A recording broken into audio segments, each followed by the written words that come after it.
Okay guys, little time in the garage today. You can see we got the old dusty Kawasaki Vulcan, the 1991 750 back in the garage. I finally got the Beetle where I want it, and my father-in-law was very glad to know I finally got those parts in for those. Well, let's look at the carburetors over here. Okay. I got finally got the rest of the parts. What I'd waited 4 months on was this screw. The drain, to drain the bowl.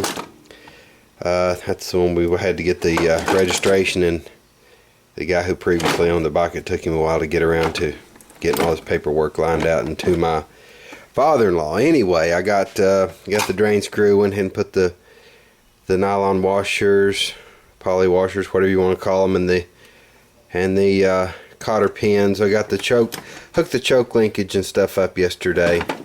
Let me do the mail call real quick, and then we'll get back to the Kawasaki. Okay, I got mail from my buddy Dano. I call him Dano. That's a nickname, you know. Neil. Everybody knows him. Everybody knows him as Neil. Everybody, let me cut. I don't want to give away Neil's address in case he doesn't want that public. Yeah, my buddy Neil. Got the package from across the big pond there that divides us. We've got well, let me go ahead and get it. Neil packaged this up very well.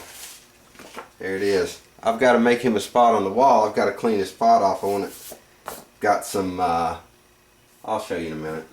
Got some galvanized tin that I've got on there, and our keychain. Thank you so much, Dano, for that. I really appreciate you thinking of me and sending that. I really do. Back to the wall. Man, I'm all over the place today. Let's see. See, I want to put Dano's sticker up here, in one of these spots, but I want to clean that off. I'll probably clean this one off real quick, but it's got some of that oxidation on that galvanized. Back to the Kawasaki. Okay, guys, I don't know. I know that it's been like it was what was it?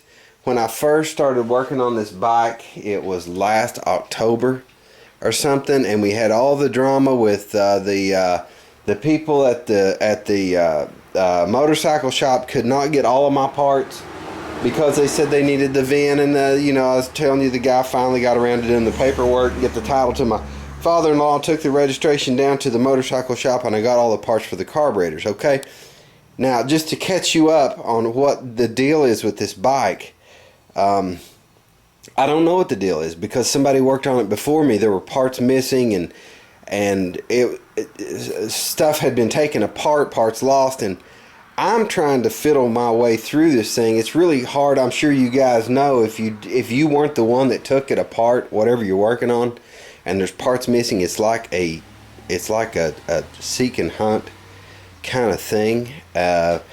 See, we've got some additional wire here that somebody for some reason had hooked onto this. Now this bike had set for many years. That's why I had to take the carburetors apart and clean them. It set for a lot of years in somebody's barn or something. I think it was sitting in a barn. But it's rough. It's rough, and my father-in-law got it for like $100. Look at the tank. I mean, it's just, the paint is great. It's dusty where it's sit around here for several months. But the bike. It was a good bike. For some reason, the guy quit riding it, and then it went through several hands, people, and you know, look. See, the ignition switch. So the guy who had it before my father-in-law couldn't find the key or something, and really, the lock said he somehow or another was trying to use a screwdriver or something. This doesn't work. It's broken now. Even with the key, it's broken. So that'll have to be addressed. What they tried to do was jump start it, you know, hot wire it, and we've got wires that are. I've got to figure all this out. I've got the carburetors have to go on yeah. Okay, Dano, I had to put you over here. I was going to put you over here by Brother Mark, but I didn't get that clean enough. You know, I took the wire brush on the with my right angle there, and right angle grinder here. I couldn't get that clean enough. I should have cleaned that piece before I installed it, but I didn't. I was being lazy. But anyway, I couldn't get it clean enough. I'll put you over here, buddy, with Brother Cecil. Yeah, yeah, that looks good. Thanks again, buddy. I appreciate that. I got to get to work on this bike, guys. I've got to get to work on it. Got to get it done, get it out of the garage, because I've got another big adventure I'm getting into. I can't really. I don't want to say right now. It's kind of I'm rolling over the idea in my head, so we got to get this done though. Alright guys, I've got the carburetors in. The easiest way I found to do this was to hook up the choke cable first from the other side, and when you get the carburetors in there, it's really tight, and it's really hard to get the carburetors back in this where it's the V setup with the carburetors in between. Really difficult to get them in there, but if you hook the choke cable up first, and you have to kind of press up on this, it's got this air box over top. You have to kind of, my wife's been helping me with things like that, pulling up on the air box and feeding cable to me and so on and so forth. But anyway, she held up on this air box for me. We wiggled the carburetors back in there, and I've got my throttle cables hooked up. Now I need to get the intake boots on here. I've still got one of those I want to clean up, and we'll throw the intake boots on it. I'm going to lube those up with some PB Blaster, so you can see how extremely tight this carburetor's in here. It's not just like, you know, the old school. If you're working on old Kawasaki or something, it's not like just throwing carburetors on the back of it. It's really tight. But anyway, I'm gonna plug along at it here. Okay guys, I know you can't see much here. It's just because of the tight space. My wife worked one side, I worked the other side, shoehorning these carburetors into the boots. I put the boots on the head first and lifted up on this, you know, to get enough clearance to get, you know, I had to get the carburetor up high enough and drop it into it. I took a Sharpie, I don't know if you can see that mark on top, a silver Sharpie, and marked up, because it's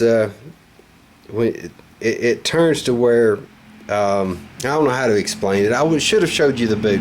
Anyway, the boot fits on the head, and then it comes up and out, and you have to have the boot oriented right.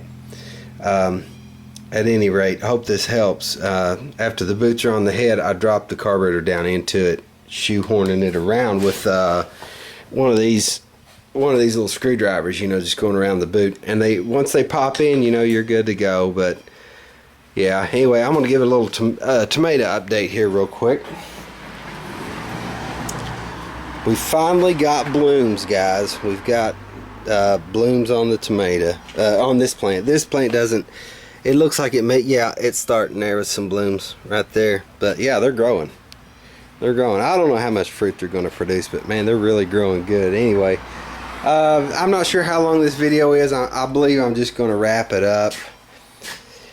Wrap it up right here with that, so it's not too long. And thanks again to my buddy Dan Electro for the sticker. He's up there with Cecil. We got Mark at the Second Gen Garage, VW Darren. Yep.